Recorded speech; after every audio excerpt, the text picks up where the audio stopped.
Yeah.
sekarang udah di acara inti. Boleh kita sambut Pak Faisal Basri selaku wali kota.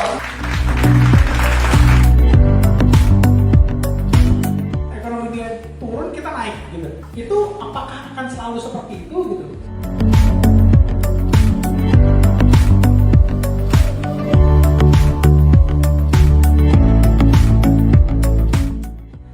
Jadi tidak ada tragedi yang membuat investasi kita terlibat.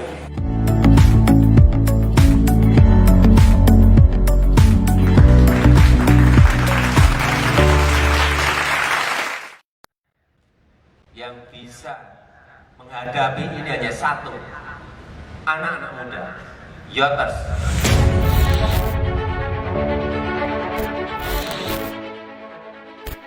Untuk bisa mencapai itu semua, kita harus bersama. Karena kita mau anak muda itu berkembang di Indonesia, karena ini jadi fundamentalnya bangsa kita ke depan adalah anak muda.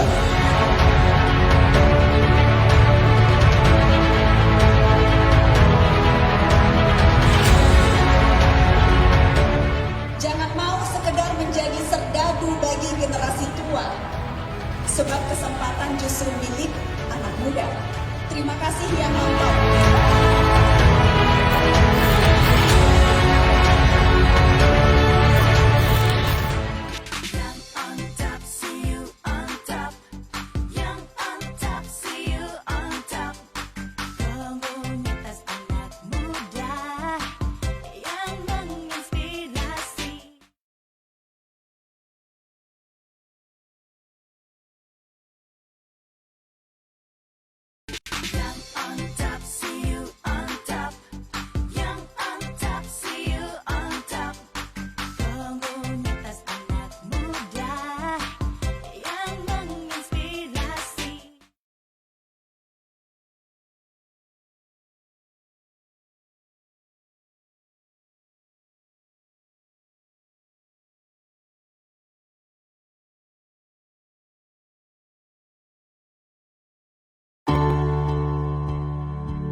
Dan sekarang udah di acara inti. Boleh kita sambut Pak Faisal Basri selaku wali kota. Ekonomi dia turun, kita naik gitu. Itu apakah akan selalu seperti itu gitu?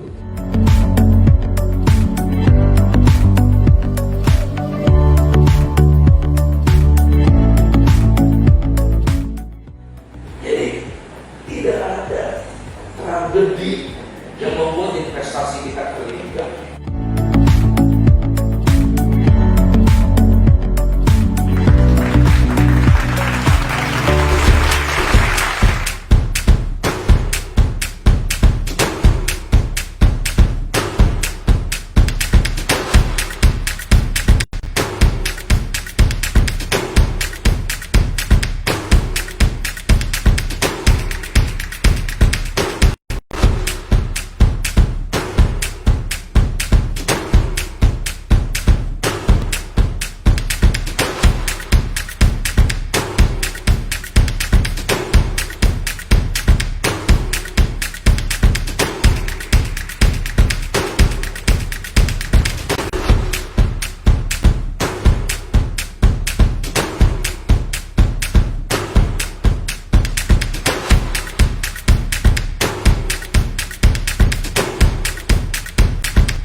Yang bisa menghadapi ini hanya satu, anak-anak muda, Yoters.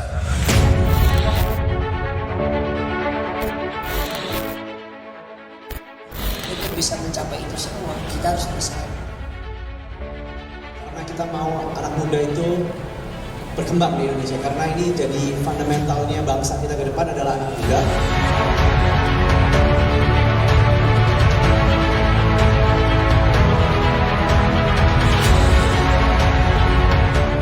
Jangan mau sekedar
Halo,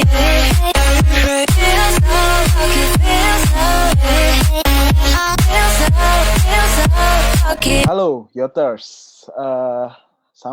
Selamat datang di acara Inspira Webinar hari ini. Saya Lukas Nawawi, CEO RT Group. Saya akan menjadi host Anda pada hari ini. Kita mau bicarain mengenai industri retail di era pandemik ini. Jadi pada malam hari ini, Inspira Webinar itu kami sering ya, maksudnya Inspira Webinar ini sering sekali mengadakan webinar-webinar seperti ini dan banyak banget webinar-webinar yang teman-teman di rumah bisa pakai sebagai sarana belajar. Jadi selama era pandemik ini, selama kita self karantin di rumah, justru teman-teman bisa makin pintar di rumah.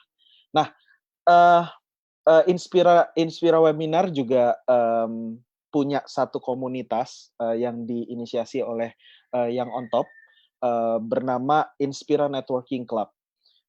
Inspira Networking Club ini apa sih? Sebenarnya Inspira Networking Club ini adalah satu komunitas untuk kita semua, khususnya buat teman-teman yang sudah di levelan manajer ke atas, mau manajer maupun business owner dan sebagainya.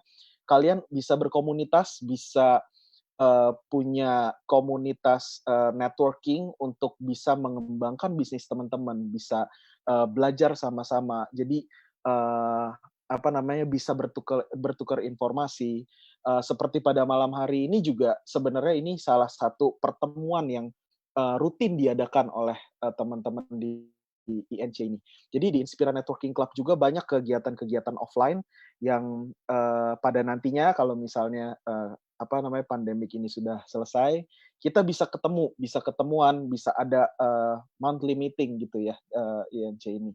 Lebih lengkapnya teman-teman bisa lihat ke websitenya yang on top /event/INC gitu. Jadi teman-teman boleh perhatiin yang on top di websitenya yang on top.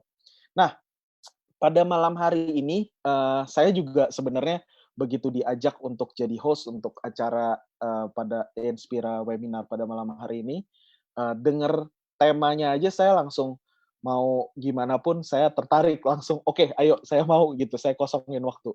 Karena kita membicarakan satu industri yang dekat dengan kita sehari-hari gitu ya, industri retail gitu. Di era pandemik ini sebenarnya seperti apa sih perkembangannya, bagaimana kita harus mensikapinya. Nah, kita ngobrolnya saya bicaranya langsung ngobrolnya sama seseorang yang sudah belasan tahun di industri ini. Jadi kalau kita bisa bilang beliau salah satu senior ya di industri ini dan beliau salah satu orang yang paham betul mengenai industrinya. Beliau sudah bekerja di industri ini kurang lebih sekitar 17 tahun dan beliau merupakan seorang yang bisa mengkonstruk satu bisnis model untuk retail satu company yang bergerak di bidang retail, terus udah gitu mengurus retail operation untuk produk-produk fashion, beauty, FMCG dan sebagainya. Jadi nanti kita bisa ngobrol lebih lanjut mengenai background beliau ya. Tapi malam hari ini kita mau bicara fokus kepada retail industry di era pandemik COVID-19 pada malam hari ini. Nah, kita pengen langsung ketemu sama Ibu Paulina Pungki. Jadi abis ini mungkin kita bisa langsung ngobrol. Mungkin berikut cuplikannya ya, Ibu. Mari kita undang Ibu Paulina Pungki.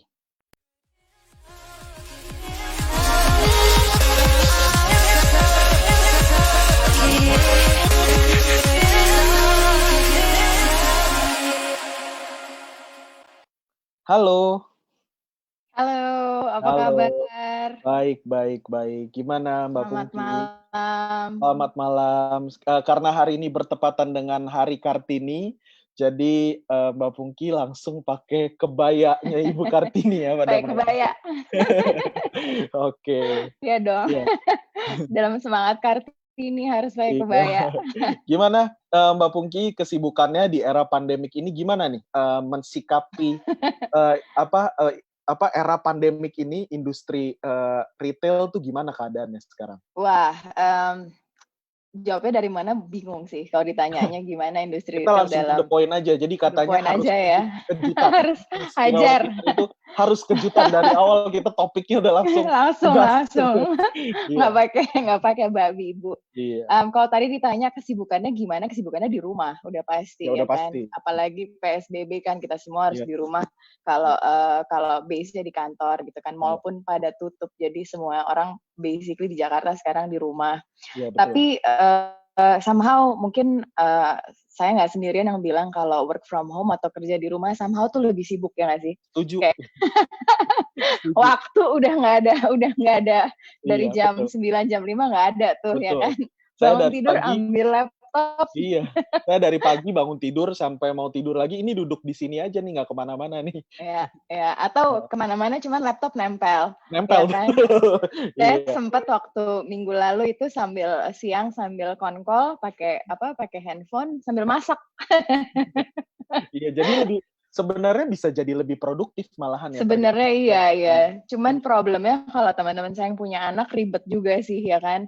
Kalau di kantor kita bisa set aside, tapi kalau misalnya di rumah ada anak atau ada keluarga, sometimes mungkin kalau apalagi anak kecil kan ya nggak ngerti kalau misalnya orang tuanya lagi kerja, mungkin then it's a bit harder. Nah, go back to the topic, kalau ditanya gimana, it was tough. It's tough, bukan was, masih lah ya, masih tough. Dan saya rasa it's getting tougher karena ibaratnya oksigen mulai menipis. Iya kan? Kalau misalnya, iya kan, oksigen mulai menipis. Dan kalau saya ngobrol sih dari teman-teman saya yang retail maupun bukan retail, memang kerasa bedanya kalau retail itu atau berapa lama sih gitu kan. Ya. Kalau sampai 3 bulan aja, kalau misalnya let's say gitu kan ada siapa, entah jagoan dari mana, seorang dokter atau saintis mana yang bisa bilang, you know what, dunia ini akan hanya berakhir 3 bulan lagi gitu. Dan saya rasa bisnis-bisnis akan dengan gampang, oke, prediksi, mari kita simulasi 3 bulan, kalau cash flow atau cash-nya kurang dan pinjam dari bank 3 bulan, that's it. Gitu kan. Betul. Masalahnya for now nobody knows. Ya, nggak ada yang bisa. Nobody knows berapa lama. Iya. Ya. Iya, jadi itu sih yang bikin semua dunia bisnis, saya rasa nggak cuma retail yang untuk bikin simulasi cash flow atau simulasi bisnisnya itu a bit hard, susah gitu karena kita nggak tahu. Jadi kalau sekarang sih at least yang saya tahu untuk dunia retail itu kita melihatnya 6 bulan, setidaknya 6 bulan. Gitu sih. Karena kalaupun 3 bulan selesai, mungkin akan ada proses adapt-nya dulu sampai untuk kembali gitu ya. Betul, karena kan kalau retail itu sangat tergantung dengan behavior konsumen langsung. Betul. Ya kan, behavior banget gitu. Sedangkan sekarang kita yang di Jakarta aja sebulan terakhir ini behaviornya berubah semua. Ya kan? Ya, totalan ya kan. Yang tadinya kita pagi pasti keluar, entah itu mau olahraga atau kerja atau apapun, bisa makan siang di luar. Sekarang semuanya totally di rumah. Di limit sekali kita keluarkan for our own healthy. Jadi itu merubah sekali pola behaviornya konsumen sehingga bisnis retail juga mulai oke, gimana nih sekarang gitu. Kalau saya bilang, tapi yang saya lihat sebenarnya sejauh ini banyak yang cukup agile dalam arti agile tuh lincah ya, maksudnya cepat gitu loh. Oke, ada perubahan begini behaviornya dan berarti kita harus berubah ininya begini. Yang tadinya kalau beli harus di toko, sekarang udah banyak banget yang di Jakarta bikin chat and shop ya kan. Ada chat and shop. Kalau yang udah ada online bisnis tetap jalan karena pemerintah kan tidak menyetop industri delivery ya kan. Kalau delivery kan nggak diberhentiin karena memang masih dibutuhkan karena orang di rumah dan mereka akan tetap butuh. Iya, jadi itu yang harus cepat dilakukan sih. Nah, kita bicara perubahan ya. Jadi kan tadi Mbak Pungki sempat ada ngomongin soal berubah, banyak behavior audience yang berubah dan celakanya industri retail itu sangat ketergantungan dengan behavior audience-nya gitu. Nah, sekarang kita bicara mengenai perubahan. Yang paling signifikan deh, maksudnya boleh diceritain nggak, dielaborate? Signifikansi perubahannya itu apa? Sebelumnya industri retail itu bertindak seperti apa dan bagaimana? Sekarang seperti apa? Gitu. Harus bagaimana? Ya, yang paling bisa saya jelaskan dengan gampang adalah matrix. Jadi matrix itu adalah ukuran. Kalau di retail, saya rasa semua bisnis pasti punya matriks ya kan, karena ujung-ujungnya bisnis is about profit ya kan, jualan tapi profit apa enggak. Nah kalau di retail itu matriksnya kan sebenarnya tokonya berapa misalnya, ada berapa toko, kita punya berapa toko yang brick and mortar atau toko beneran, maksudnya toko fisik, sama apakah kita punya online portal misalnya. Nah sekarang kita ngomongin yang brick and mortar dulu, yang toko beneran gitu, yang toko fisik gitu kan. Let's say kita tahu kita punya toko 10 atau 100 gitu kan, 100 toko. Pada saat keadaan normal, satu toko nggak buka satu hari aja, itu tuh kayak, wah kenapa? Gitu kan. Ya kan? Atau misalnya kita proyeksi mau buka toko di bulan Desember tanggal 20 misalnya.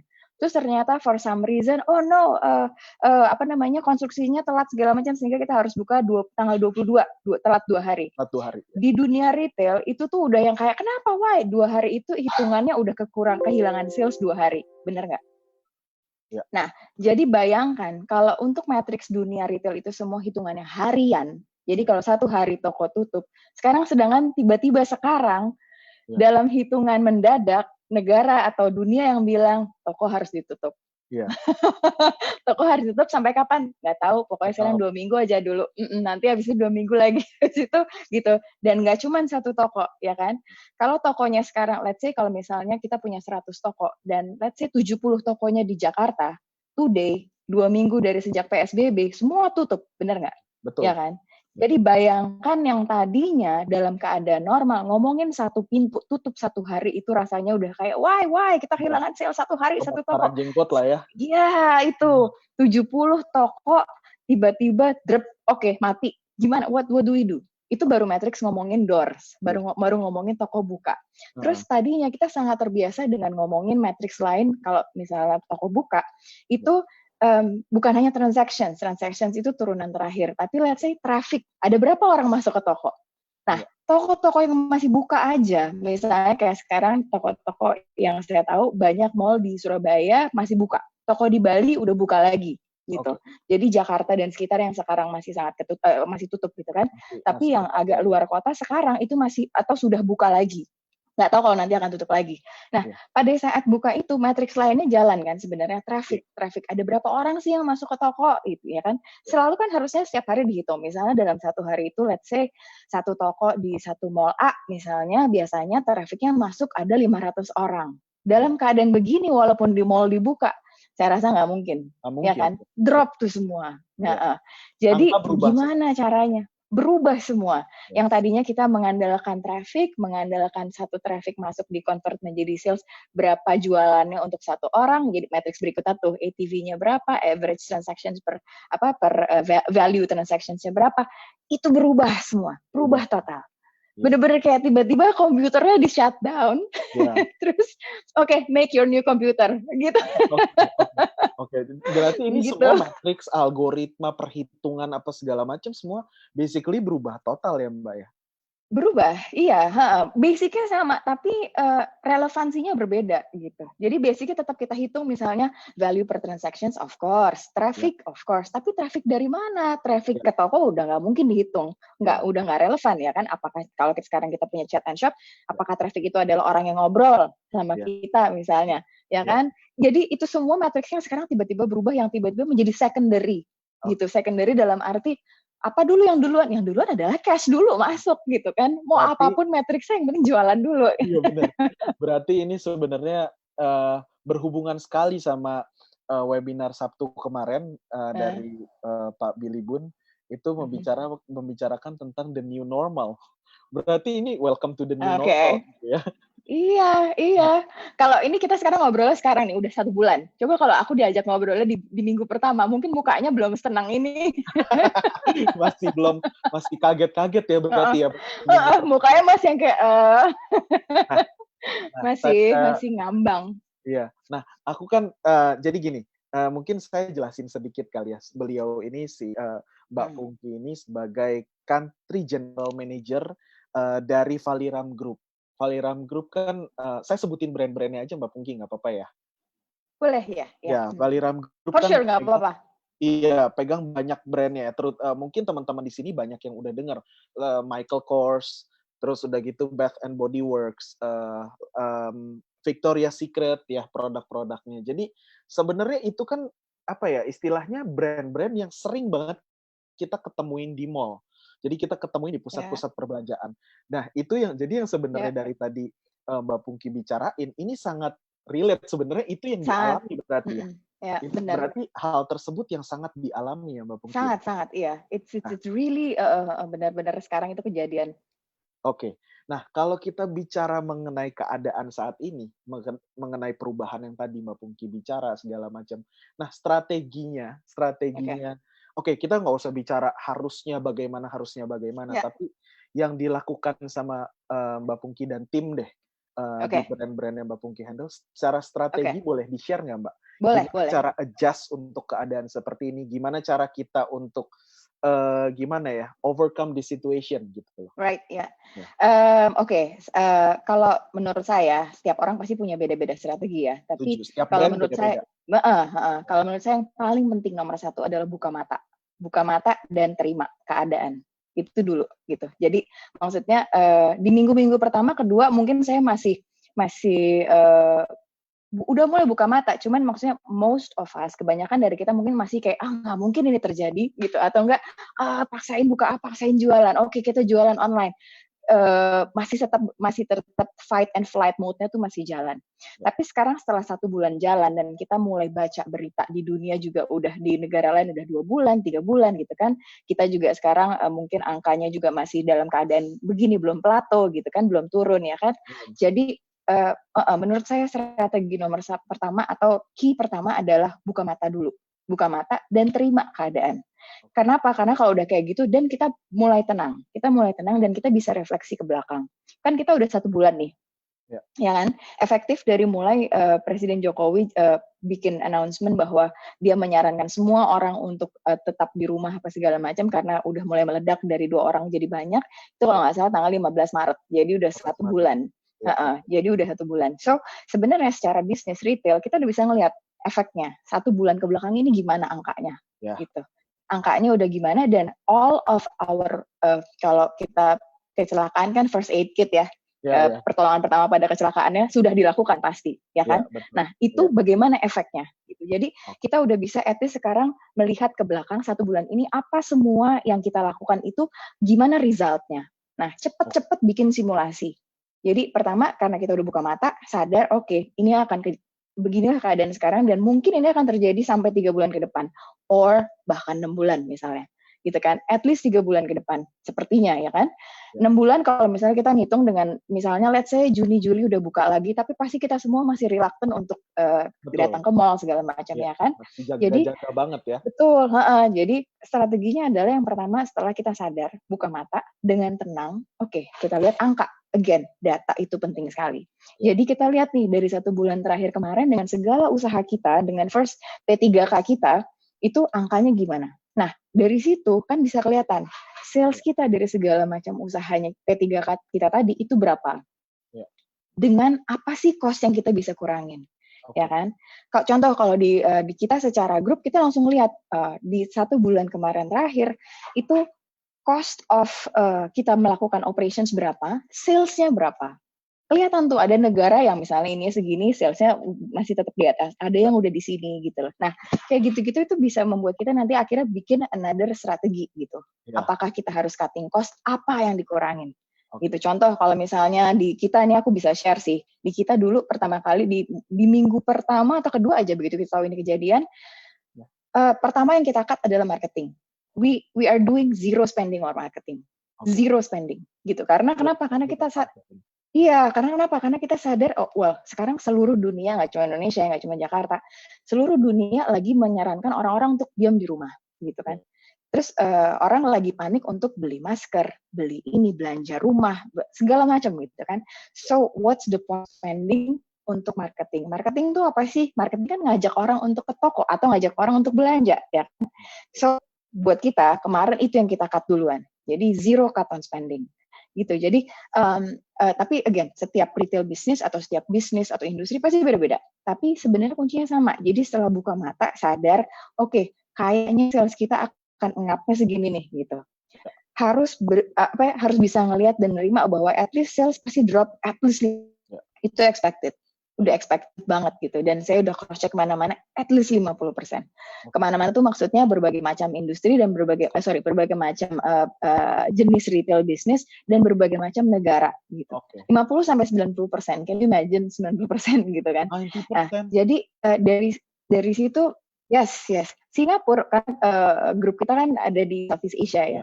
Waktu pertama kali hit Singapura, mereka tuh langsung drastically drop 90%. Wow. So can you imagine gimana jalanin bisnis yang saya tiba-tiba drop 90% gitu. Jadi dan sekarang udah saatnya untuk tenang, buka mata, sadari apa yang terjadi, terima, lihat data gitu. Dan mungkin sinilah saatnya untuk mulai tweaking bisnis. Apa yang perlu dikorek, apa yang perlu dikurangin. Contoh tadi saya udah bilang misalnya marketing. Ini untuk dalam rangka yang pertama tadi, cutting cost, marketing. Terus apalagi misalnya yang kedua, inventory. Kalau retail kan sangat inventory ini ya, sensitif, ya kan?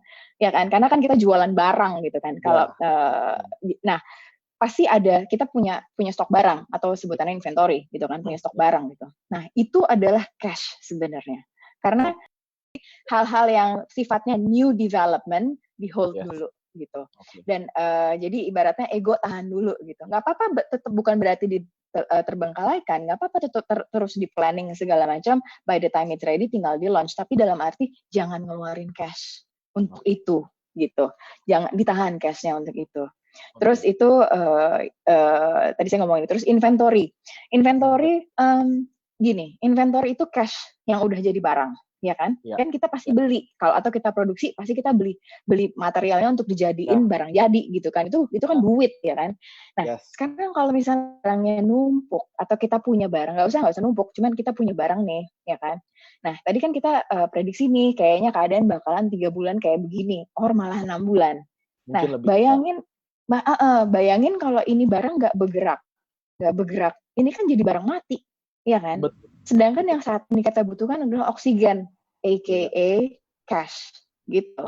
Jadi gimana caranya kita mengkonvert inventory yang kita punya, apapun itu barang stok yang kita punya, apapun itu, jadiin cash sekarang secepat mungkin. Gitu. Kenapa? Karena kita butuh nafas gitu. Karena fokus nomor 1 yang dari tadi saya belum bilang sebenarnya adalah yang pertama kita pikirin kan pegawai, ya kan? Safety of our own people, ya kan? Dalam hal segala macam, kesehatan udah pasti, makanya harus dirumahkan, ya kan? Bukan rumahkan, maksudnya kayak harus tinggal di rumah gitu kan? Terus gimana? Maksudnya gini, kenapa harus mikirin pegawai? Kalau kita nggak ngatur cash-nya, gimana kita bayar tim kita, ya kan? Saya rasa ini yang sekarang jadi pemikiran semua industri, mau gede ataupun kecil, ya kan? Jadi kalau misalnya nggak berusaha untuk tetap punya cash atau menjadi cash apa yang kita udah punya, gimana kita bayar tim kita, itu sih gitu. Jadi yang tadi saya bilang inventory itu kalau bisa dikonvert jadi cash, convert lah segera gitu dengan cara apapun gitu. Kalau misalnya memang ada celah untuk jualan, jangan deh mikirin dulu profit untuk sekarang itu menurut saya adalah tar dulu deh gitu. Yang penting sekarang adalah cash in gitu.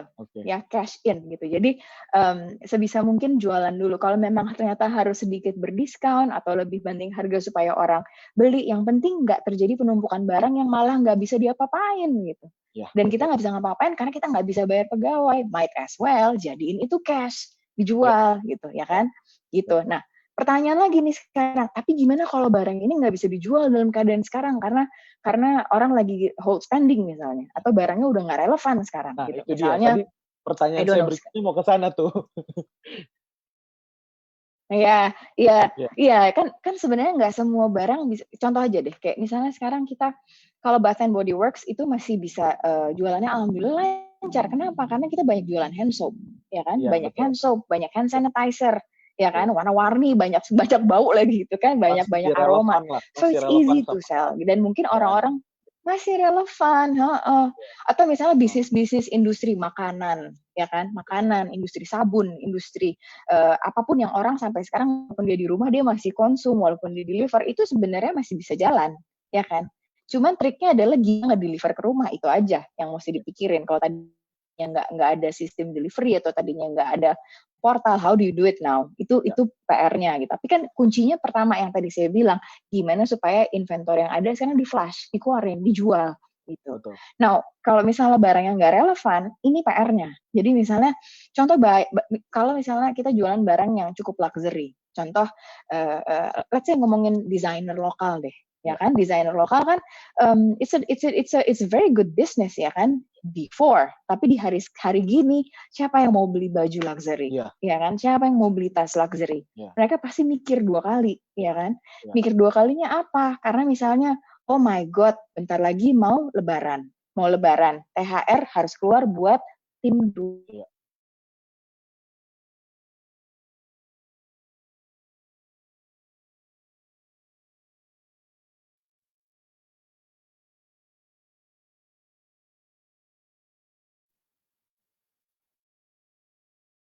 Nih yang lakukan adalah apa yang kita bisa tweak. Misalnya, perhatiin nggak sekarang kalau bisa baca berita di luar sana brand-brand luxury udah mulai tweaking dan mereka bikin atau produksi barang-barang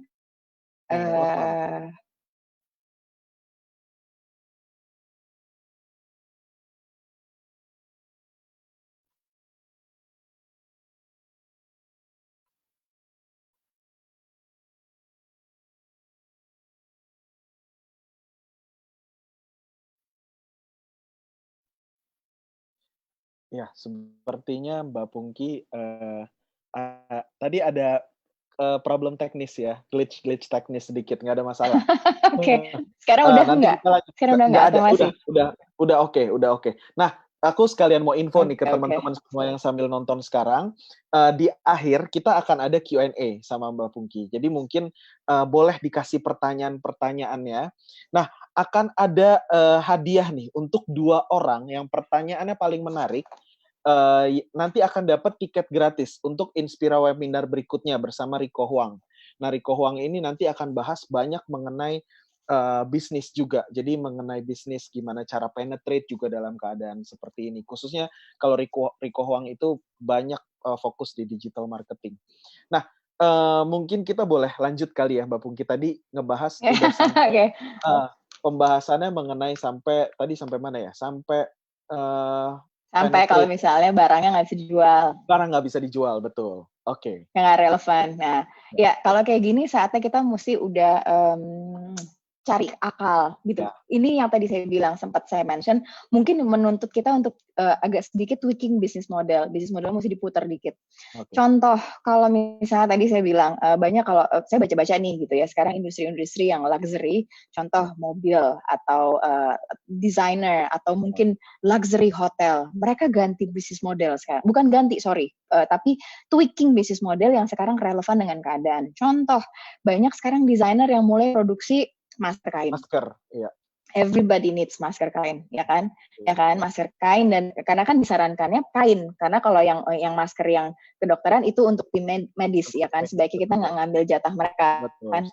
So itu another opportunity gitu. Jadi kalau misalnya sekarang atau let's say Yoters yang dengerin sekarang ini punya bisnis industrinya adalah yang berhubungan dengan kain, mau itu jualan baju atau apa segala macam, dan sekarang nggak bisa jualan baju karena nggak ada yang beli atau permintaan turun, coba tweaking, bisa nggak bikin jadi masker misalnya. Itu udah banyak banget dilakukan sama brand-brand besar gitu. Jadi untuk menjawab pertanyaan tadi, gini, pada saat kita sebagai konsumen mengalami masalah, atau sekarang kan kita semua punya masalah ya, gimana caranya mau keluar, gimana caranya mau beli ini, gimana. Nah, di mana sebenarnya itu ada opportunity gitu. Nah, buat pebisnis harusnya bisa ngelihatnya kayak gitu. Ya, betul. Nah, iya kan? Jadi berarti sebenarnya kita masuk ke poin berikutnya. Berarti kan sebenarnya dalam setiap keadaan, dalam setiap kita lihatnya problem ya. Dalam problemnya apa, ada masalah seperti apa. Kalau saya simpulin sedikit yang dari tadi Mbak Pungki bicara, kan berarti strategi yang harus kita lakukan pertama kali kan kita harus buka mata, terima keadaan lah basically gitu kan. Buka mata, realize bahwa ini keadaannya dan ini kita harus terima keadaannya, lalu kita evaluate gitu, evaluasi apa aja nih yang bisa kita lakukan untuk survive, untuk menyelamatkan brand kita, company kita, atau apapun gitu ya, kita selamatkan, evaluate, lalu kita penetrate. gitu. Kita penetrasikan, bikin strategi baru, kita adapt dengan keadaan gitu. Dan tips yang tadi keren juga tuh kalimatnya, cash flow is your oxygen. Jadi kan Ya benar kan? ya kan? Bener banget. Nah, Iya.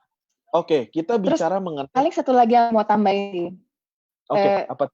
Sorry, aku mau tambahin satu lagi. Ya, Karena ini aku rasain sendiri gitu. I think apalagi kalau kita di posisi manajemen atau kita posisi yang mengambil keputusan what to do next, gitu ya. Satu hal yang juga kita harus lakukan adalah yang pertama pasti harus tenang. Karena kalau kita panik, kita akan lebih panik lagi, ya kan? Yang pertama. Tapi kedua, yang nggak kalah pentingnya adalah justru ngejelasin ke mereka semuanya apa yang terjadi sekarang. Gitu. Jadi make sure everybody in your team, in our team ngerti keadaan. Karena maksudnya gini, nanti kalau enggak mereka masih akan berada dalam posisi saya karyawan dan saya nggak mau tahu apa yang terjadi gitu loh. Jadi masih misalnya gimana gaji saya bulan depan misalnya, gimana THR saya, atau boleh nggak saya di-provide masker. All those questions akan ada kalau misalnya kita nggak mikir dalam keadaan yang sama. Ibaratnya gini, kita sekarang lagi ada di kapal yang lagi stormnya luar biasa. Di luar tuh stormnya luar biasa. Kalau nahkoda kapalnya sendirian, cuman tahu sendirian di luar lagi storm, sedangkan yang aja guys gitu. Yang ada semuanya pesta-pesta, ya kan? Minumnya dihabisin dan segala macam. Kalau ini analoginya ya kan. Tapi kalau misalnya nahkoda, ya kan? Kalau nahkoda kapalnya ngejelasin dengan tenang, guys, di luar lagi storm berat. So, everybody harus siap-siap pakai pelampung, kita semua harus ngedayung sama-sama kalau mesinnya mati, misalnya, ya kan?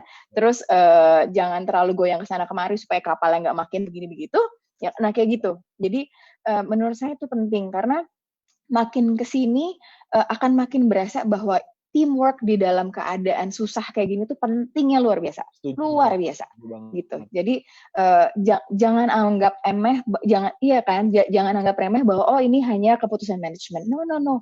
Ini melibatkan hajat hidup banyak orang, and we never know what's gonna happen next month atau 2 bulan yang akan datang gitu. Jadi libatkan semua orang.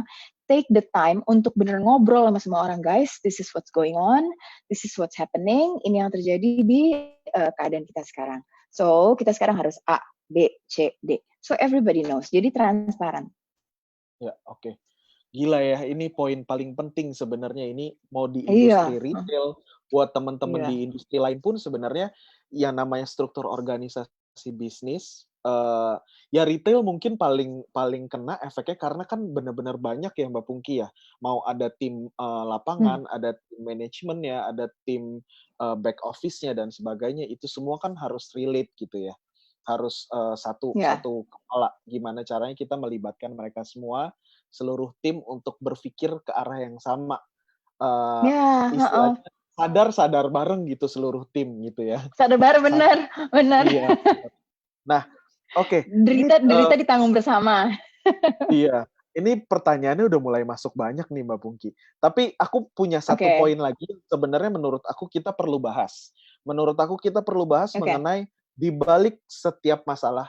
Istilahnya kalau saya mau bilang di balik setiap ujian pasti ada reward-nya, pasti ada hal baru yang kita bisa pelajarin dan mungkin itu bisa lebih oke malahan untuk ke depannya. Maksud saya, kita lihat kondisinya saat ini COVID-19, industri banyak yang terpukul dan sebagainya. Tapi kita bisa lihat, ada nggak sih kalau khususnya kita bicara industri retail ya, ada nggak sih Mbak Pungki peluang yang bisa kita ini mungkin tadi Mbak Pungki udah sedikit ungkit sih mengenai misalnya industri kain gitu, kalau biasanya jual baju, jual apa, bisa bisa penetrate dengan jual produk masker kain gitu ya. Nah, peluangnya apa sih dari keadaan seperti ini, Mbak Pungki? Oke, sorry, aku barusan kayak keputus. Boleh diulang nggak pertanyaannya? Oke, pertanyaannya sebenarnya kita singkatnya ada peluang apa yang bisa kita lihat sih, khususnya buat industri retail ya? Oke. Peluang apa sih Sebenarnya yang gini, sebenarnya banyak banget. Karena gini, kalau saya selalu ngeliatnya gini, sebagai pebisnis ya, apalagi bisnis retail yang sangat berhubungan langsung sama konsumen, Ya. anytime, every time seorang atau satu gugus konsumen itu mengalami masalah, pasti yang dibutuhkan. Nah, kalau kita bisa bikin solusi buat konsumen itu atau market itu sebenarnya udah jadi opportunity bisnis. Oke. Oke, berarti Aku mati nggak ya? Nggak ya? sekarang enggak. Oke, berarti sebenarnya kita bicara mengenai peluang itu bisa diciptakan ketika kita bisa melihat masalahnya apa, lalu kita jadi solusi untuk itu, gitu ya, Bro? Betul, aku bisa kasih contoh nih. Kita sebagai brand retail itu kerjasama sama agency banyak, ya kan? Ya. Kita kerjasama sama agency biasanya PR agency or event organizer, ya kan? Atau marketing agency, whatever, atau brand agency misalnya. Mereka udah tahu kita lagi hold marketing, marketing spending yang tadi saya bilang, ya kan? Itu satu. Terus kemudian yang mereka juga tahu, berarti kan mereka sadar market nih, ya kan? Ya. Mereka udah tahu juga kita nggak mungkin bikin event. Padahal kan brand ini kan sering banget bikin event ini, bikin event itu, ya kan? Nggak mungkin banget kejadian. You know what's going on now? Sudah ada 2 agency yang kita kerjasama, kita sering kerjasama di company kita ya. Itu mereka tiba-tiba approach kita dan bilang, kita sekarang punya propositions baru, kita punya service baru gitu. Harganya murah banget, beneran relatively murah sekali, dan mereka itu bikin sesuatu yang tidak pernah mereka bikin sebelumnya. Which is mereka bikin sesuatu yang namanya misalnya online showroom gitu. Terus saya nanya, apa tuh maksudnya gimana gitu kan? Terus bilang, iya, jadi misalnya brandnya mau tetap jalan, bisa chat and shop, atau misalnya punya online platform, kita bikinin caranya, pembungkusannya, cara packagingnya gitu. Jadi misalnya kita ke salah satu toko yang mungkin tutup nggak masalah, tapi kan tetap masih ada displaynya toh gitu. Jadi ke sana, asal misalnya nggak lebih dari 5 orang, mereka shoot produknya, terus udah gitu nanti dan mereka develop something yang semuanya serba online. Terus nanti mereka akan create another platform, bisa sekarang kayak kita lakukan sekarang, ya kan, dengan audience yang memang customer-nya kita misalnya, gitu. Yang intinya adalah yang tadinya kita biasanya bikin event, nah event ini dibikin online, gitu. Di-online kan? Ini saya udah di online kan. Nah, menurut saya ini keren banget sih gitu. Maksudnya udah ada 2 agency yang approach saya dalam minggu ini loh. Berarti kan dalam waktu 1 bulan mereka udah create ini. Ini udah ditawarin ke customer. Kan kita customer ya. Yeah. Berarti kan mereka udah pikirin ini dalam di minggu pertama atau minggu kedua ini udah mulai shifting. Ya kan? Itu yang menurut saya sebenarnya bisa banget kok gitu. Maksudnya I know ini semua kelihatannya sepertinya problem yang luar biasa. Tapi saya rasa nih ya, dan mudah-mudahan juga ini buat jadi semangat gitu. Dengan keadaan yang susah kayak begini, sebenarnya oportunitas jadi banyak sekali. Gitu. Setuju banget. Oportunitas jadi banyak sekali karena orang lagi banyak kesusahan. Iya kan, orang lagi banyak kesusahan, nggak bisa ini, nggak bisa itu, nggak bisa ini. Dan berarti harusnya kalau kita bisa provide solusi, tapi memang harus kreatif. Harus kreatif gitu. Sekarang apa yang ada? Dengan resource yang ada, orang-orang masih bisa online. Itu udah resource banget tuh, ya kan? Masih ada internet, ya kan? Di free masih bisa, gitu kan? Jualan makanan masih boleh, orang masih makan, gitu kan? Nah, itu yang menurut saya mindset yang juga harus dipikirin. Jangan stuck di awal. Di awal kita pasti semua yang kayak, oh no, gitu kan? Apa? Itu kita manusia. Tapi setelah sekarang 1 bulan, udah stop dengan mengasihani diri. Sekarang saatnya untuk what do we do now untuk bisa survive. Kuncinya nomor 1 survive. Gitu. Pikirannya adalah how to survive dengan segala cara. Setuju. Berarti sebenarnya kalau mau disimpulin dari semuanya, kalau kita bicara opportunity adalah gimana caranya kita justru bisa melihat potensi yang ada dan jadikan potensi dari kebutuhan orang segala macam, kita lihat itu justru sebagai new opportunity. Kayak tadi Mbak Pungki bilang, ya offline outlet, offline store-nya nggak mungkin bisa dikunjungin. Berarti sebenarnya opportunity barunya adalah online platform, kita bisa manfaatin gimana caranya supaya experience belanjanya tetap kita bisa create di online. Betul, gitu kan? Betul. Nah, dan sebenarnya gini, dan kalau aku boleh tambahin ya, sebenarnya karena sekarang semua pihak kesulitan, semua pihak sangat kolaboratif sekarang, gitu. Contoh kayak sekarang retail, kita saya ngobrol sekali sama landlord itu istilah kita untuk mall, gitu. Jadi grup-grup mall gitu, karena mereka juga in communication sama kita, how can we help you, gitu. Karena kan kita bayar rental, ya kan, walaupun sekarang mungkin mereka dengan baik hati di reduce karena orang nggak buka toko, gitu kan. Tapi tetap untuk menjaga kesinambungan bersama, kita saling berdiskusi, what can we support you, misalnya. Punya apa, kita punya platform nggak, gitu-gitu. Jadi dengan adanya semua orang yang saling mau apa, harusnya kalau semua mindsetnya adalah let's do this, bisa malah jadi tercipta sesuatu yang sebelumnya nggak pernah kepikiran dan bisa tetap dipakai setelah ini udah selesai pun. Iya, setuju. Saya kalau boleh nambahin sedikit, kami di RT Group, kami juga sebenarnya kan sebagai digital and marketing agency. Tadi begitu Mbak Pungki bilang, yang banyak pertama kali di-cut adalah budget marketing, itu saya ngalamin banyak sekali.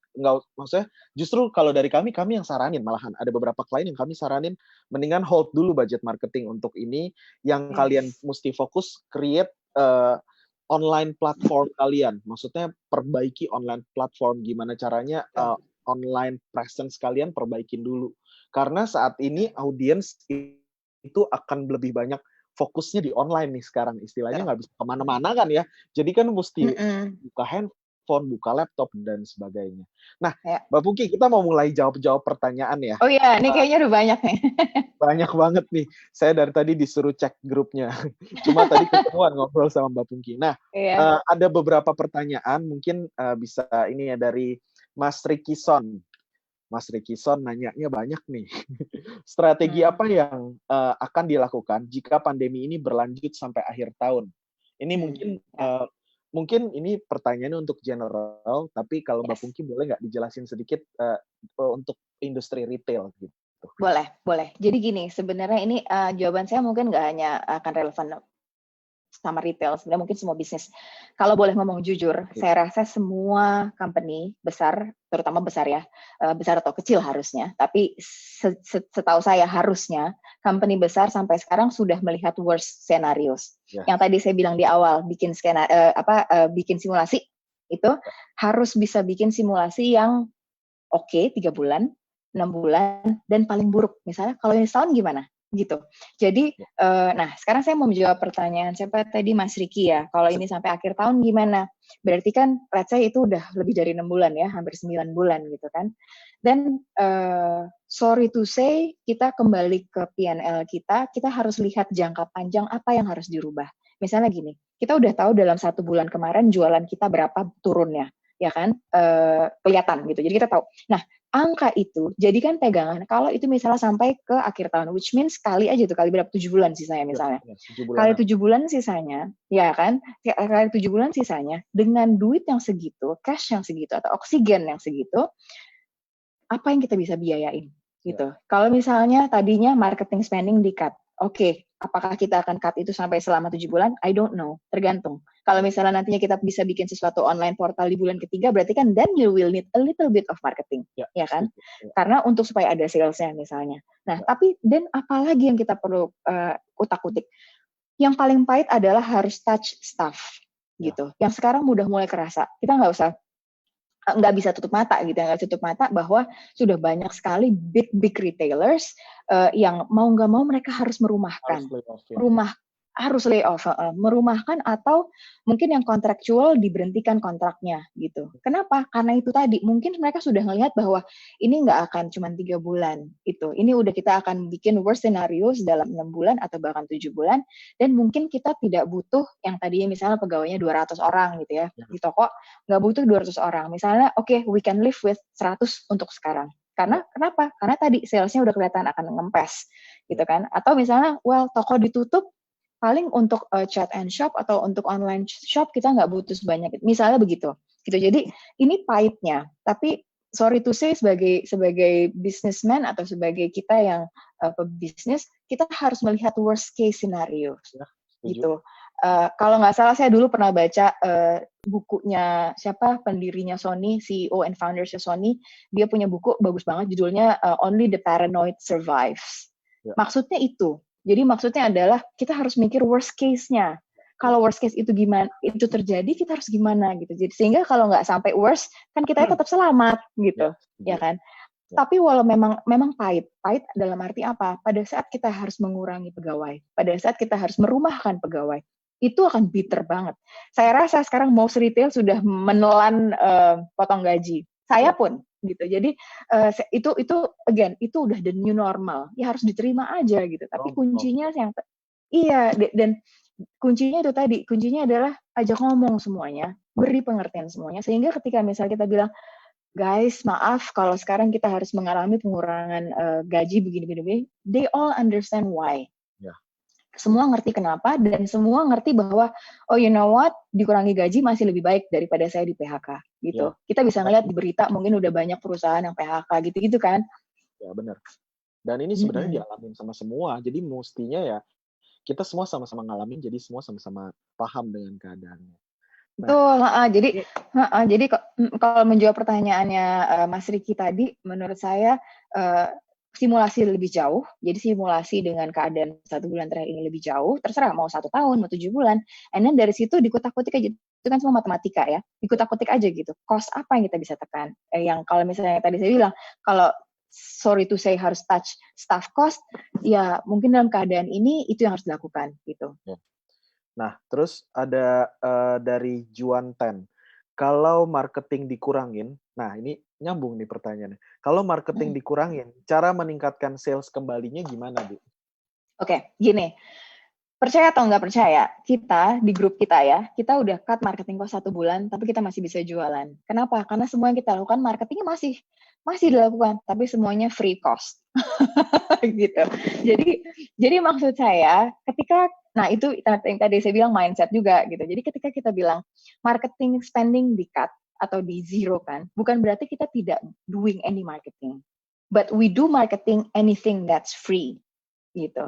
Jadi use our network, use our friends, use our vendors, collaborate, maybe that's the better word. Kayak tadi iya, yang tadi saya bilang gitu, collaborate with the landlords gitu. Kayak kita collaborate sama landlords kita, karena kita sama-sama lagi susah kok, gitu kan. Dan kalau kita mati, landlords pun akan susah gitu. Jadi kita semua ini chain reactions, ya kan. Kita kan ini rantai makanan gitu kan. Yang satu makanannya, yang satu mati, ini bisa ngikut gitu. Jadi jangan telan arti cut cost berarti tidak melakukannya gitu. Yeah. Tapi lakukan, but whatever you can do in a very small cost. Oke. Berarti kesimpulannya sebenarnya bukan tidak melakukan marketing sama sekali sampai nanti baru kita berusaha susah payah buat balikin lagi. Tapi kita tetap lakukan, tapi putar otak gimana caranya sekreatif mungkin untuk contoh nih ya, saya bisa share biar kelihatan tangible gitu. Maksudnya apa nih? Ya, maksudnya nggak cuma ngawang-ngawang. Yang kita lakukan contoh as a group adalah kita kan cut marketing ya. Tapi you know what? Kita punya aset. Aset kita apa? Database customer kita. Ya kan? Kita udah punya, karena kan mereka udah belanja sama kita. And then pada saat mereka ke toko kan kita capture, mereka mau kasih data, dan mereka dengan senang hati dikasih tauin kalau ada produk baru apa segala macam gitu, ya kan? Nah, sekarang yang kita lakukan adalah kita kontakin mereka. So all of our team toko yang sekarang lagi stay di rumah karena toko ditutup, ya kan? Karena mall ditutup, mereka semua sekarang kita buatin platform sebuah namanya chat link. Jadi udah ada, kalau diklik tuh langsung nyambung ke misalnya nomor teleponnya store manager di mall A, mall B, mall C gitu. Brand A, brand B, brand C gitu. Jadi sekarang kita doing that, and then si store manajernya masih tetap doing sales or transactions, tapi mereka lakukannya di rumah dengan cara itu gitu. Nanti mereka akan delivernya misalnya cuma seminggu sekali aja ke toko untuk ngambil produk or dari gudang misalnya. Jadi yang saya lihat sekarang sebenarnya itu kan marketing, ya kan? It's a direct marketing gitu kan, and at no cost, karena kita udah punya asetnya apa? Database. That's why harusnya dari dulu pada saat yang keadaan normal database itu harus di-keep gitu. Jadi it's for that reason, database itu mahal sekali, ya kan? Nah, ini ada pertanyaan berikutnya lagi dari Nicodemus Jonathan. Boleh nanya dong gimana caranya masuk ke online chat secara cepat? Jadi mungkin ini step by step tipsnya ya untuk jadi gimana caranya secara penetrasi cepat gitu ya dengan keadaan supaya perusahaan-perusahaan retail itu bisa segera masuk ke online channel, karena kan retail biasanya offline. This is a really good question, really good questions. Karena sekarang kita bisa ngelihat dan saya juga bisa share dari pengalaman sendiri gitu ya selama 1 bulan terakhir ini. Kita semua stay di rumah, working or doing school or whatever di rumah. That doesn't mean, bukan berarti kita stop spending. No, we are still spending, ya kan? Saya punya data ya, saya bisa lihat gitu. Dengan itu saya juga ngeliat, you know what? Ternyata konsumen masih spending gitu. Kita nggak dalam keadaan panic mode yang semua orang nggak mau spending, ya kan? Masih kok, masih spending gitu. Dan spendingnya pun nggak cuman basic needs. Nggak basic needs itu apa sih? Nggak cuman beli beras, nggak cuman beli telur atau supermarket yang masih buka. No, gitu. Tapi barang-barang yang kita punya pun, brand-brand yang kita punya, which is barang-barang kita kan bukan basic needs, ya kan? Orang masih beli loh. Masih beli gitu. Jadi dari situ. Jadi tadi sorry jadi lupa. Pertanyaan apa tadi? Pertanyaannya gimana caranya brand-brand retail itu bisa switch ke platform online secepat mungkin. Ya.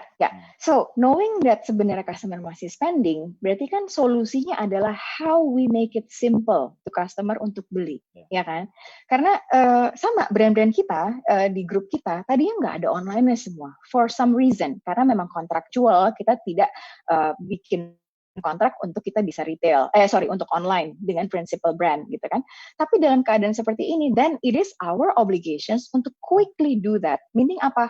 Harus langsung negosiasi sama principal atau siapapun itu gitu, stakeholders-nya. Harus gitu karena dan kalau saya lihat sekarang semua orang buka tangan, open hands, buka mata karena one person nggak mau kolaborasi, rantainya berantakan semua gitu. Jadi mall kolaborasi sekarang. Brand prinsipal yang tadinya nggak boleh jualan online misalnya, then how? Kita you want us to suffer, you want us to die misalnya kan, dan jadi boleh gitu loh. Nah jadi memang kalau saya bilang gini, again pertama mindsetnya adalah you have to do it fast.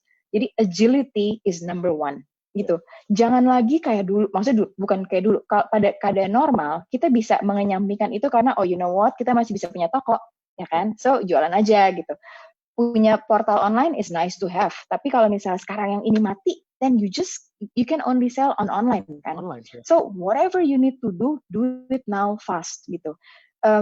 Inilah saatnya untuk mengabaikan segala macam, bukan mengabaikan, menomorduakan segala macam yang tadinya dibilang kontraktual nggak bisa. Secara market takut nanti ada secondary market. A, B, C, D, F, G yang tadinya membuat kita nggak punya online. Balik ke nomor 1 tadi, you need oxygen today. Oksigennya apa? Cash.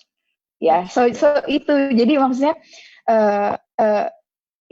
bisa aja temporary kan? Ya kan? Bisa aja kalau misalnya limited, then just do it now for a temporary thing. Yang penting adalah whatever you need to do now dan secara online lakukan dengan cepat. Kalau misalnya ditanya how-nya, I think it needs another sessions ya. Maksudnya step-nya banyak dan sebenarnya langkahnya bisa macam-macam. But just to share in our group, I think it's only 3 days. 3 hari setelah kita toko tutup dan kita punya ide chat and shop. Dan itu langsung saya ngobrol sama tim IT di company kita. Dan dia bilang, ini gampang buatnya. Kita gini, ini udah ada aplikasi apalah, itu segala macam, dia bikin, besoknya jadi, besok kita jalan. Berarti so, agility. Ya, dari WhatsApp, masukin link, bikin landing page, langsung bisa shop di sana. Yes, exactly. Jadi, ada landing page-nya, ada kliknya, misalnya linknya tulisannya, let's say Bath and Body Works Mall A, gitu. So, if misalnya saya terima itu, saya klik linknya, langsung nyambung ke buka WhatsApp-nya, store manager-nya A, gitu. It's easy to do loh now, sekarang. Ya kan, banyak banget aplikasinya. Ya, menjawab pertanyaan yang tadi adalah, basically, segala sesuatu mengenai gimana cara shifting secara cepat adalah di mindset ya. Gimana cara kita berpikirnya gitu, mindsetnya aja. Terima keadaan, ayo langsung adapt. Gitu ya.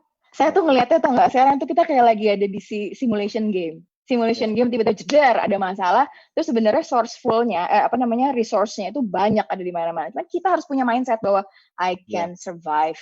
Itu gitu loh, I can survive, then you will need to find apa tuh yang dibutuhin untuk bisa survive. Oke. Ada pertanyaan lagi dari Margaret Lasin. Untuk menghindari kerugian di masa mendatang. Ketika produk yang dijual sudah lewat masanya, masa trennya, sedangkan dari konsumen sekarang sudah mendapatkan cash is a king in this pandemic. Terima kasih. Mungkin ini pertanyaannya lebih Sekarang apa sudah benar cash is king? ya, gimana caranya, mungkin pertanyaan lebih ke gini, kan tadi kan, Mbak Pungki bahas kan mengenai cash flow is our oxygen.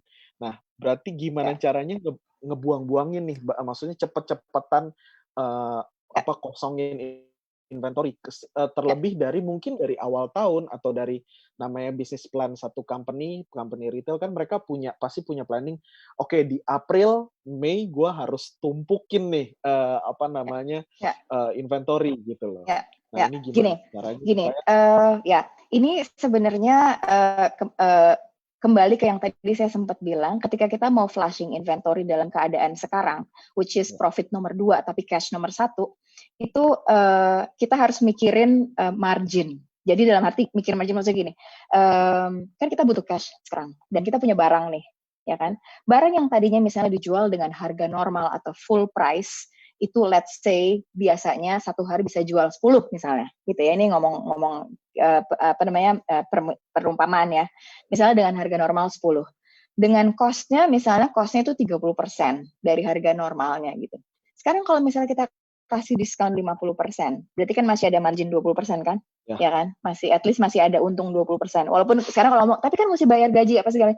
It's true, tapi kalau misalnya si 20% ini bisa mengakibatkan orang jadi beli yang tadinya cuma 10 satu hari jadi 100 satu hari, berarti kan cash yang 20% ini jadi gede banget kan? ya, Jadi sekarang matematika harus jalan banget gitu. Jadi lebih ke arah apalagi kalau kita punya inventory banyak ya. Kalau inventory banyak banget, then you can play around on that. You can play around on then you have to put discount atau you have to do something untuk bikin orang oh my god kalau saya nggak beli sekarang sayang gitu misalnya. lagi Yang biasanya harganya 100.000, cuma 50.000 gitu. lagi mesti lihat Misalnya. ini as an opportunity ya, gimana cara mindset kita ngeliatin opportunity, Betul. kita putar otak gimana cara kreatif ngomonginnya, mungkin dari copywriting-nya, dari how we Yes. explain the Yes. message gitu ya. Yes. Oke. Jadi intinya kembali sekarang walaupun company gede pun mesti berpikir kayak apa ya, small entrepreneurs, benar-benar gitu loh. Karena we don't have cash, bukan kita nggak punya cash, we have cash, tapi kan cash ini ibaratnya oksigen. Oksigennya kita nggak tahu loh untuk sampai berapa bulan. Iya kan? Nah, ada lagi nih dari Bungawati. Kalau mungkin ini minta pendapat, minta saran gitu ya. Kalau menurut Mbak Pungki, charity sebagai salah satu strategi marketing gimana pandangannya? Oke, tergantung tujuannya. Jadi tergantung tujuannya apa. Kalau charity untuk ini pertanyaan gimana? Kalau charity sebagai salah satu marketing, oke. Oke, kalau dalam keadaan normal, meaning bukan keadaan sekarang, it's fine. Karena kan itu memang part of the good reason of a company. When you make profits, then it's a goodwill to share it in terms of charity gitu kan. Nah, dalam keadaan sekarang, saya rasa pertanyaannya lebih keadaan sekarang gitu ya. Charity sebagai strategi marketing. Boleh banget if you can do it. Itu kuncinya. Kalau memang bisa, then do it please. Everybody needs help now. Tapi yang perlu diutamakan adalah your own self. Meaning bukan own sendiri ya. Your team. Can you pay for your team for the next 6 months? Gitu. Kalau misalnya, oh you know what, saya sekarang cash position-nya bagus sekali. Mungkin ada company yang bisa begitu, karena memang menjaga cash flow-nya bagus banget, atau memang strateginya adalah you have to have a lot of cash, maybe ya. Dan misalnya dia bilang, you know what, saya bisa membayar dengan keadaan sekarang yang sudah drop, dan saya bisa menjaga cost, saya bayar semua pegawai sampai 6 bulan ke depan, and you still can do charity, then please do it. Please, gitu. Everybody needs help now. Cuman masalahnya itu, intinya adalah look ke dalam, look at yourself first, your team first. Can you provide for your team dalam keadaan sekarang? Itu sih. Oke, teman-teman, pembicaraannya seru banget nih ya, Yoters. Cuma karena keterbatasan waktu, kita harus akhiri proses tanya jawab ini. Mungkin di lain kesempatan bisa lagi ya, Mbak Pungki ya, jawab pertanyaan. Yes. Banyak banget yang kejawab ini pertanyaannya. Semoga untuk berikutnya bisa ada kesempatan lagi. Mungkin dari Inspira Webinar mau undang kita lagi buat ngobrol-ngobrol lagi ya, Mbak Pungki ya. Nah, dengan senang hati. Dengan senang hati ya. Nah, oke, saya langsung umumin aja nih ya. Ada 2 pertanyaan yang dianggap baik dan langsung dapat hadiah ya. Dan ini yang bertanya ini akan dihubungin oleh pihak yang on top.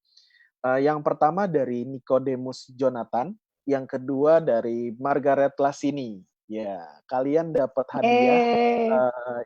Dapat hadiah ini ya, Inspira webinar yang Kohuang. Oke. Nah, paling begitu aja dulu ya obrolan kita hari ini. Mungkin ada kesempatan berikutnya kita bisa ngobrol lagi sama Mbak Pungki. Mbak Pungki, thank you banget loh waktunya. Sama-sama dengan senang hati. Di tengah badai ini buat industrinya Mbak Pungki, buat company Mbak Pungki. Tapi Mbak Pungki masih mau sharing ke teman-teman di sini, dan saya juga dapat banyak banget poin-poin ini. Sebenarnya dari tadi Mbak Pungki ngomong, saya sambil jawabin, saya sambil nyatet, ini masih ada catatan. Gitu ya. Iya, justru supaya semua termotivasi, semuanya supaya nggak nyerah dalam keadaan sekarang ini. Semuanya justru harus putar otak supaya kita bisa maju lagi. Setuju banget. Nah, teman-teman, masih ada webinar-webinar berikutnya dari Inspira Webinar yang diselenggarakan oleh yang on top, masih banyak sekali, dan kita bisa terus belajar karena makin pintar di rumah kan, kalau slogannya si Inspira Webinar. Jadi teman-teman, buat semua teman-teman di luar sana yang lagi masih berjuang, saya punya tips buat kalian. Intinya sih sebenarnya perjuangan ini jangan pernah menyerah, karena sebenarnya poinnya orang yang paling sulit dikalahkan adalah orang yang tidak pernah menyerah gitu ya. Oke, gitu aja dari kami, teman-teman. See you on top.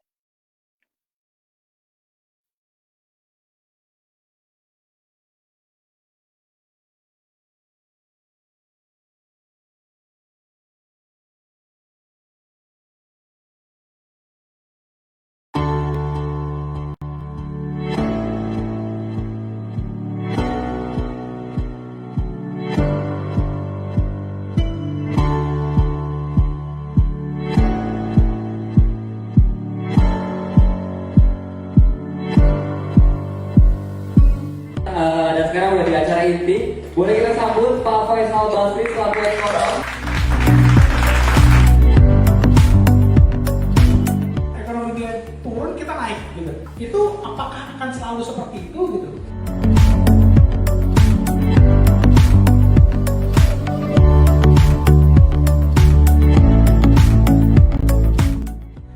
Jadi tidak ada tragedi yang membuat investasi kita terlibat.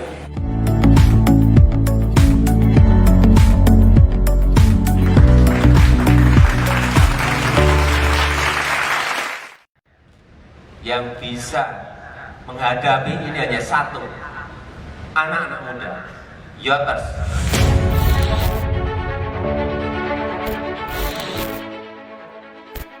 Untuk bisa mencapai itu semua, kita harus bersatu. Karena kita mau anak muda itu berkembang di Indonesia, karena ini jadi fundamentalnya bangsa kita ke depan adalah anak muda.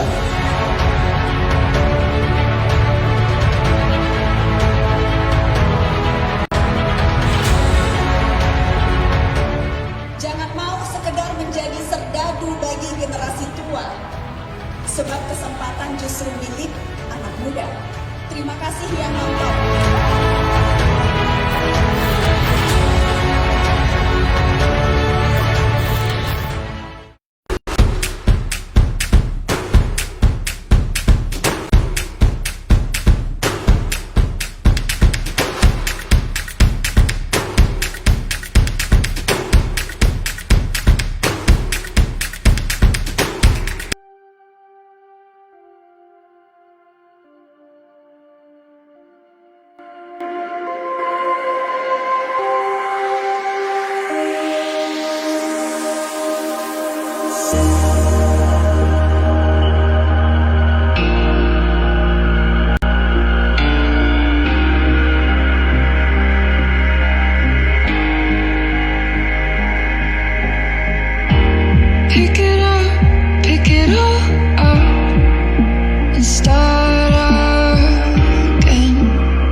Just medicine.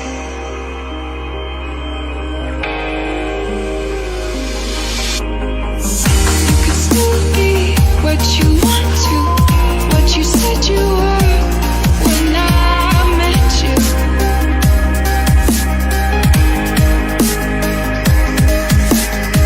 You've got a warm heart, you've got a beautiful brain, but it's disintegrating.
Just medicine.